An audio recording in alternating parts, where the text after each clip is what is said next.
চরম বিপদে সাহস খুঁজে পাওয়া এবং উত্তরণের পথ। বন্ধুরা, আজ আমরা এমন একটা বিষয়ে আলোচনা করব যা জীবনে কখনো না কখনো আমাদের সবাইকে স্পর্শ করেছে। বিপদে পড়লে আমরা কখনো একা হয়ে যাই, কখনো আর্থিক টানাপোড়েনে নিজেদের সামর্থ্য ও সম্পর্কের গভীরতা যাচাই করতে বাধ্য হই। এই সময়ে আমাদের যে অভিজ্ঞতা হয় তা যেমন কষ্টকর তেমনি শিক্ষণীয়। আজ আমি আপনাদের কিছু দিক নির্দেশনা দেব যা আপনাকে এ ধরনের পরিস্থিতি থেকে উত্তরণের পথ দেখাবে। বাস্তবতা মেনে নেয়া। জীবনে চ্যালেঞ্জ আসবেই। অর্থের অভাব, আপনজনের অবহেলা কিংবা বন্ধুদের দূরত্ব, এগুলো কখনো এড়িয়ে যাওয়া সম্ভব নয়। তবে এই পরিস্থিতি থেকে শিখে নেওয়া যায়। নিজের দুঃখ কষ্ট লুকানোর চেষ্টা করবেন না। মনের বোঝা হালকা করার জন্য পরিবারের কেউ, কাছের বন্ধু বা কোনো বিশ্বাসযোগ্য মানুষের সঙ্গে কথা বলুন। এই সত্যটা মানুন যে অর্থ জীবনের একটি গুরুত্বপূর্ণ অংশ, তবে তা জীবন নয়। করণীয়। অর্থনৈতিক পরিকল্পনা করুন। এই সময়ে আপনার আয়ের উৎসগুলো মূল্যায়ন করুন। যে কোনো ছোট কাজ বা উদ্যোগ গ্রহণ করতে দ্বিধা করবেন না। অপ্রয়োজনীয় খরচ বন্ধ করুন। জরুরি প্রয়োজনগুলো তালিকা করে পরিকল্পিতভাবে খরচ করার চেষ্টা করুন। নিজেকে দক্ষ করে তুলুন। বিপদে পড়লে অনেকেই মনে করেন সব শেষ, কিন্তু এই সময়টাকে কাজে লাগিয়ে নতুন দক্ষতা শিখুন। অনলাইনে অনেক সাশ্রয়ী কোর্স পাওয়া যায়। কোনো দক্ষতা অর্জন করলে ভবিষ্যতে তা আপনাকে সাহায্য করবে। মানসিক শক্তি অর্জন। প্রতিদিন কিছুটা সময় ধ্যান করুন। এটি আপনার মনকে শান্ত করবে। ইতিবাচক চিন্তা করুন এবং সফল মানুষের গল্প পড়ুন। আমাদের চারপাশে খুঁজলেই সফল মানুষ পাওয়া যায়। সম্পর্কের গুরুত্ব বুঝুন। এই কঠিন সময়ে যারা পাশে থাকবে তারাই আসল, আর যারা দূরে সরে যাবে তাদের জন্য মন খারাপ করবেন না। সম্পর্ক গড়ার আগে সঠিক মানুষকে চিনুন।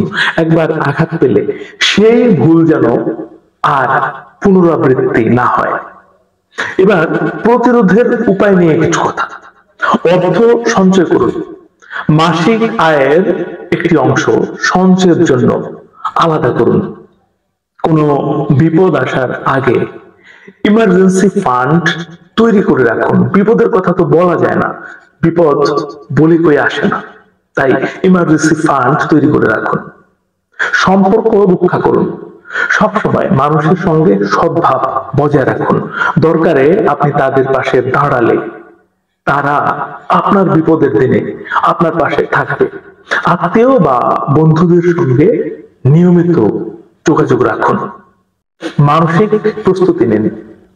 জীবনের চড়াই উতরাইয়ের জন্য সবসময় মানসিকভাবে প্রস্তুত থাকতে হবে। মানুষ তো প্রস্তুত থাকুন। বন্ধুরা, চরম বিপদে যখন নিজের চারপাশটা ফাঁকা লাগে, মনে হয় কেউ পাশে নেই, এই মুহূর্তটাই জীবনের সবচেয়ে বড় পরীক্ষা। আপনি হয়তো ভাবছেন কেন আপনার সঙ্গে এমনটা হচ্ছে, তাই না? কিন্তু মনে রাখবেন, প্রতিটি কঠিন সময় আমাদের ভেতরের লুকানো শক্তিটাকে জাগিয়ে তোলে। একটি গল্প আপনাদের মনে করিয়ে দিচ্ছি। একজন লোক একবার এক মৃত প্রায় গাছের তলায় গিয়ে বসেছিল।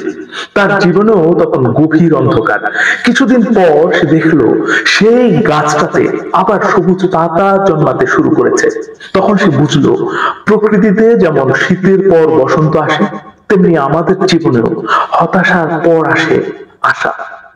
আপনার জীবনের এই অন্ধকার সময়টাও একদিন কেটে যাবে। এই মুহূর্তে আপনি হয়তো টাকার সম্পর্কের বা মনের শান্তির অভাবে ভুগছেন, কিন্তু মনে রাখবেন এই অভিজ্ঞতাগুলি আপনাকে আরো শক্তিশালী ও অভিজ্ঞ করে তুলবে। আর যখন আপনার দিন ঘুরে যাবে তখন এই মুহূর্তগুলোর জন্য কৃতজ্ঞ থাকবেন, কারণ এই মুহূর্ত এটাই আপনাকে নতুন ভাবে জীবন দেওয়ার সুযোগ দিয়েছে। নিজের উপর বিশ্বাস রাখুন। মনে রাখুন, যত কঠিন হোক না কেন সময়, আপনি একা নন। আপনার সাহসী আপনার সবচেয়ে বড় সম্পদ। আর এই মুহূর্তটা কেবল আপনার জীবনের গল্পের একটি অধ্যায়, সমগ্র গল্প নয়। বন্ধুরা, জীবন সহজ নয়, কিন্তু তা আপনাকে ভাঙার জন্য নয়, বরং আপনাকে আরো পরিণত করার জন্যই জীবনে চ্যালেঞ্জ আসে। কঠিন সময় পার করতে সাহস লাগে, তবে মনে রাখবেন একদিন এই সময়ই আপনার জীবনের সবচেয়ে বড় প্রেরণা হয়ে উঠবে। বিশ্বাস রাখুন, চেষ্টা চালিয়ে যান এবং সবসময় মনে করুন আপনার জীবনের গল্প এখনো লেখা হচ্ছে।